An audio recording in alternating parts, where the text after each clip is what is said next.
प्रतिष्ठित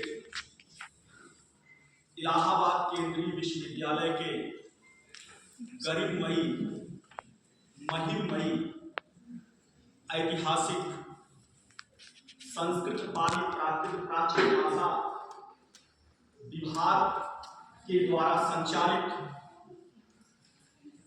प्राक शोधोपाध पाठ्यचर्या के अंतर्गत इस विशिष्ट व्याख्यान में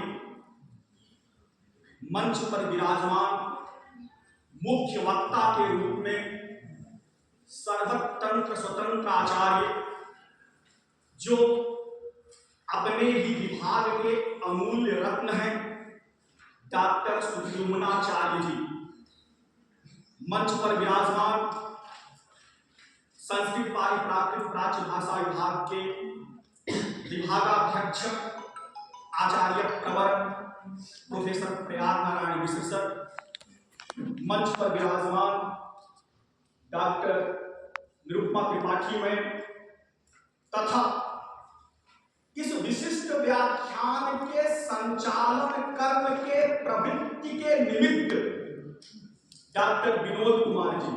शब्द प्रवृत्ति निमित्त से तात्पर्य तथैव अभिमंच पर विराजमान संस्कृत विभागीय सभी सम्मानित सहायकाचार्यगण, प्रिय विद्यार्थी एवं शोधार्थी, आप सभी को यथोचित अभिवादन करते हुए औपचारिक रूप से कर्तव्याविष्करण हेतु आप सभी के समक्ष समुपस्थित हुआ।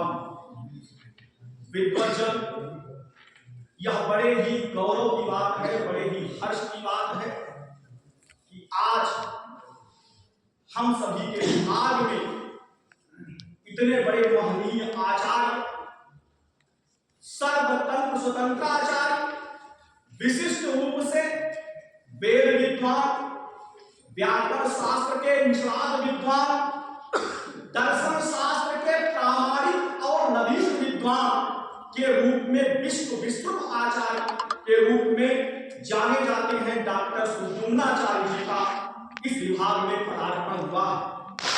आचार्य प्रवर के इस विशिष्ट व्याख्यान से निश्चप्रच ही हम सभी उपकृत हुए हैं, इसमें कहीं भी कोई संशय दृष्टिगत नहीं होता। आचार्य प्रवर ने भाषा विज्ञान के वैशिष्ट्य को विशेष रूप से शब्दार्थ संबंधों में शब्द के अथवा पदशास्त्र के प्रकृति प्रत्यय पर विचार जो प्रस्तुत किया, वह निश्चित रूप से हम सभी के लिए पाथेय है। सर ने जिस रूप में पाश्चात्य भाषा शास्त्रियों के वैशिष्ट्य को हम सबके समक्ष प्रस्तुत किया, वह निश्चित रूप से आज के सांप्रतिक काल में अंतर विषयक शोध के युग में, बहु विषयक शोध के युग में पाथेय बन सकता।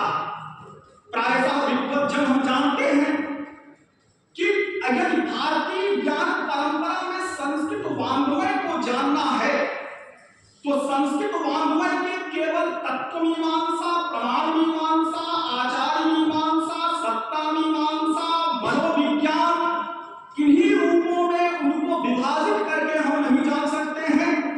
यदि संस्कृत वाङ्मय का अभिज्ञान करना है तो भाषा विज्ञान एक महत्वपूर्ण अवयव है।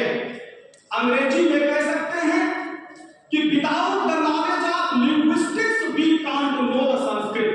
If you want to know the Indian knowledge systems, then Sanskrit is the base of Indian knowledge systems, and without the knowledge of linguistics, we can't know Sanskrit as well. भाषा विज्ञान के बिना संस्कृत वाङ्मय के हम किसी भी अवयव का अभिज्ञान नहीं कर सकते, चाहे वह अपौरुषेय शास्त्र हो, चाहे वह पौरुषेय शास्त्र हो, चाहे वह काव्य की रचना धर्मिता हो।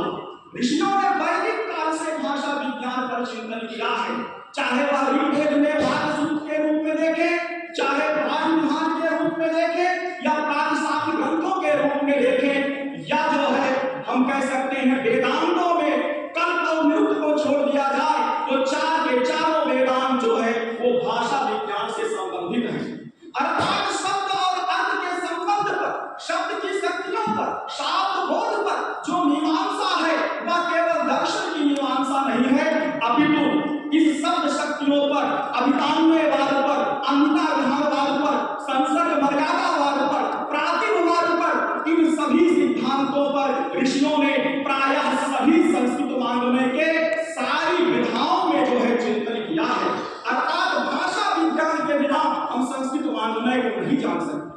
प्रश्न होता है कि भाषा विज्ञान का जो वैशिष्ट था, इतना बड़ा वैशिष्ट क्यों है? क्योंकि ऋषियों का यह चिंतन था कि यदि भाषा परिष्कृत होगी, परिमार्जित होगी, वैज्ञानिकी होगी तो उसमें जो ज्ञान होगा वह उतना ही परिष्कृत, परिमार्जित और वैज्ञानिक होगा। इसलिए भाषा का अगर हम विश्लेषण करेंगे तो निश्चित रूप से जो ज्ञान है वह ज्ञान तत्व ज्ञान के रूप में स्वतः आविर्भूत हो जाएगा। इसलिए संस्कृत एक परिष्कृत, परिमार्जित भाषा के रूप में जानी जाती है। आचार्य प्रवर ने भाषा विज्ञान में जो है ब्लूमफील्ड का जो है जिक्र किया है। आप सभी जानते हैं या नहीं जानते हैं तो समझ जाइए। ब्लूमफील्ड एक अमेरिकन लिंग्विस्ट थे।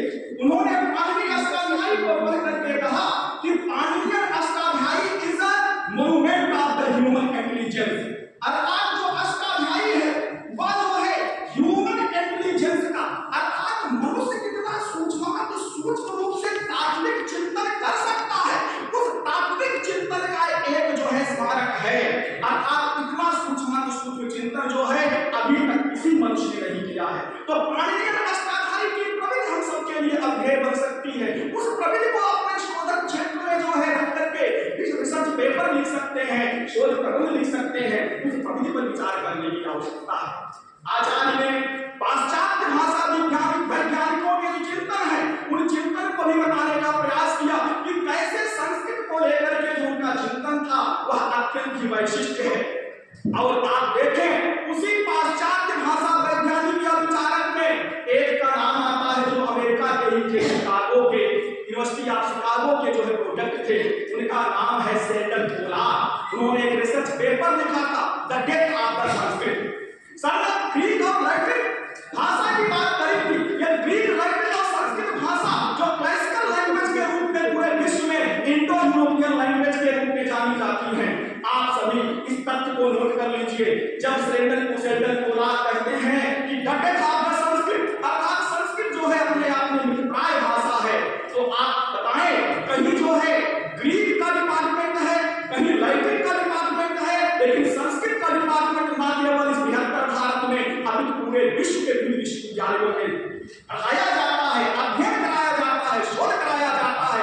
अभी भी संस्कृत भाषा उसी रूप में जीवंत है। तो कहीं न कहीं जो है एक भाषा के वैशिष्ट रूप में देखेंगे तो ग्रीक और लैटिन से कहीं ज्यादा जो है हमारा जो है संस्कृत भाषा का वैशिष्ट है। आचार्य प्रवर इस रूप में प्रकृति तत्व पर विचार करके जो पाश्चात्य भाषा विज्ञान की जो प्रविधि है, अर्थात जिसको कंपैरेटिव फिलोलॉजी कहते हैं, जिसको आचार्य प्रवर ने कंपैरेटिव लिंग्विस्टिक्स कहा है, तो निश्चित रूप से कंपैरेटिव फिलोलॉजी के क्षेत्र में शोध करने की आवश्यकता है, जिससे इस संस्कृत भाषा के वैशिष्ट को, ऋषियों के संस्कृत भाषा में से चिंतन को पुनः जो है हम इस रूप में प्रस्तुत कर सके, जिससे जो है पूरा विश्व जो है संस्कृत भाषा के महात्म और वैशिष्ट से लाभान्वित हो सके। विद्वज्जन यहाँ पर बड़े हर्ष की बात है, बड़े गौरव की बात है कि 5 जनरेशन के लोग यहाँ बैठे हुए हैं। सर केवल 75 साल के नहीं है, 80 साल के हैं। ये पाश्चात्य जनरेशन की आप अवधि को देखिए और किसी विभाग से हैं। आचार्यों का गुणधर्म इतने संक्रामक है और हम सभी बहुत ही भाग्यशाली हैं। ऐसे 80 वर्षीय आचार्य प्रवर से उनके ज्ञान को प्राप्त करके हम अपनी जो गुरुओं की परंपरा है उस परंपरा की चिंतन और उनके गुणधर्म से अपने को संक्रांत कर रहे हैं। यह निश्चित रूप से हम सबके लिए बड़े सौभाग्य की बात करके फिर औपचारिक कार्य आविष्करण करूंगा। पाश्चात्य चिंतकों ने जनरेशन के 6 भाग बांटे हैं। एक कहता है कि साइलेंट जनरेशन है, अर्थात 80 साल के जो है इस समय साइलेंट जनरेशन में है। दूसरा है बेबी बूमर्स जो 60 साल के दशक में है। हमारे आचार्य विभागाध्यक्ष जी डॉक्टर रूपमा त्रिपाठी मैम। तीसरा जनरेशन है जनरेशन मिलेनियल्स, इसको हम वाई जनरेशन कहते हैं। तीसरा जनरेशन जनरेशन एक्स है।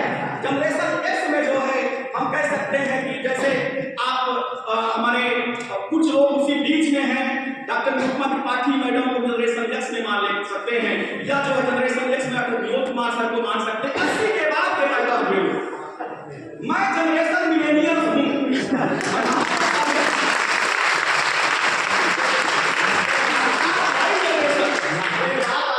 अब बात के बाद वाले जेनजी हैं, आप सभी जेनजी हैं। वो हमारे बाबा के बाद से पैदा वाले लोग, उनको जनरेशन अल्फा कहा जाता है। तो आने वाली पीढ़ी जिनको हम पढ़ाएंगे वो जनरेशन अल्फा होगी, बाद में बीटा गामा इसमें आएंगे। पाश्चात्य का जनरेशन का विभाजन का जो है वो औचित्य है कि वहां पर एक जनरेशन दूसरे जनरेशन को आउटडेटेड कर देती है। अब आज जो अल्फा वाले जनरेशन है 2012 के बाद के पैदा हुए बच्चे हैं, वो कहेंगे पापा आप कुछ नहीं जानते, अर्थात कम्युनिकेशन गैप है, जनरेशन गैप है। अर्थात वहां पर एक पीढ़ी दूसरे पीढ़ी को आउटडेटेड मान करके जो है चलती है। लेकिन यहाँ देखिए हमारे भारतीय ज्ञान परंपरा का यह वैशिष्ट्य है, हमारे संस्कृत का यह महात्म है कि हम जनरेशन साइलेंट से चेंजी वाले सीख रहे हैं। देखिए जनरेशन साइलेंट है, बेबी बूमर्स भी हैं, जनरेशन एक्स भी है, जनरेशन मिलेनियल्स भी हैं, और इसके साथ जेनजी वाले हैं। और यही नहीं, अगर सौभाग्य होगा तो जनरेशन जो है अल्फा जनरेशन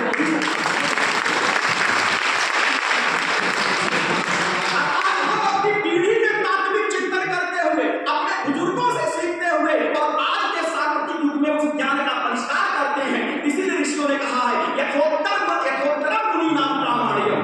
अर्थात जो आज की जनरेशन है हमारे पूर्व के जनरेशन से निश्चित रूप से परिष्कृत और परिमार्जित है, लेकिन जो पूर्व की जनरेशन है उनके ज्ञान से अनुप्राणित जनरेशन है। ये हमारा भारतीय चिंतन की ये हमारी परंपरा है। तो ऐसे आचार्य प्रवर को हम प्राप्त करके, ऐसे जनरेशन साइलेंट को हम प्राप्त करके हम सभी उपकृत हैं। औपचारिक रूप से आचार्य प्रवर का इलाहाबाद केंद्रीय विश्वविद्यालय की तरफ से, संस्कृत प्राचीन भाषा विभाग की तरफ से, अपने विभागाध्यक्ष की तरफ से, अपनी तरफ से हार्दिक कृतज्ञता अर्पित करता हूं। हार्दिक कृतज्ञता ज्ञापन के इसी क्रम में मैं आचार्य प्रवर प्रोफेसर प्रियांक नारायण मिश्र सर का भी मैं तहे दिल से हार्दिक कृतज्ञता करता हूं। सर का उत्साह हम सभी के लिए पाथेय है, हम सभी के लिए प्रेरक का कार्य करता है। आप सभी इसी तरह से जो है सर के इस प्रेरणा से, सर किस तरह से डायनेमिक रूप में अंग्रेजी में कहते हैं, इस तरह से प्रवृत्तिशील रहते हैं, कार्यशील रहते हैं, वह निश्चित रूप से हम सभी को ऊर्जा देता है। ऐसे हमारे ऊर्जस्वी यशस्वी कर्मयोगी आचार्य प्रवर प्रोफेसर प्रियांक नारायण मिश्र जी निश्चित रूप से जो है वो हम इस विशिष्ट व्याख्यान के समायोजन के सूत्रधार के रूप में जो है ऐसे महनीय आचार्य से परिचय करा करके हम सभी का जो है इंटरेक्शन करा करके निश्चित रूप से हम सभी उनके इस कार्य से उपकृत हैं। मैं आचार्य प्रवर के प्रति हार्दिक कृतज्ञता अर्पित करता हूं। इसी तरह से डॉक्टर रूपमा त्रिपाठी मैम की और इस विशिष्ट व्याख्यान की जो संचालन कर्म की प्रवृत्ति थी, उस प्रवृत्ति के निमित्तीभूत डॉक्टर विनोद कुमार जी ने जिस तरह से इस विशिष्ट व्याख्यान को जो है जीवन दिया, ऐसे आचार्य प्रवर डॉक्टर विनोद कुमार जी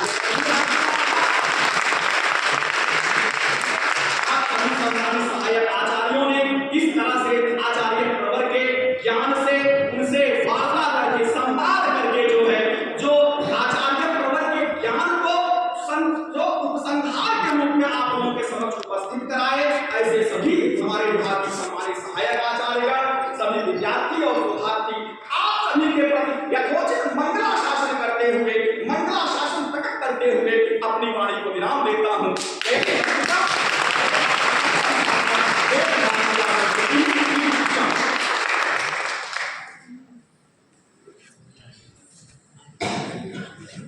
सभी का धन्यवाद ज्ञापित करने के लिए आचार्य प्रोफेसर अनिल प्रताप गिरी जी का भी हृदय से सभी की ओर से हार्दिक धन्यवाद है।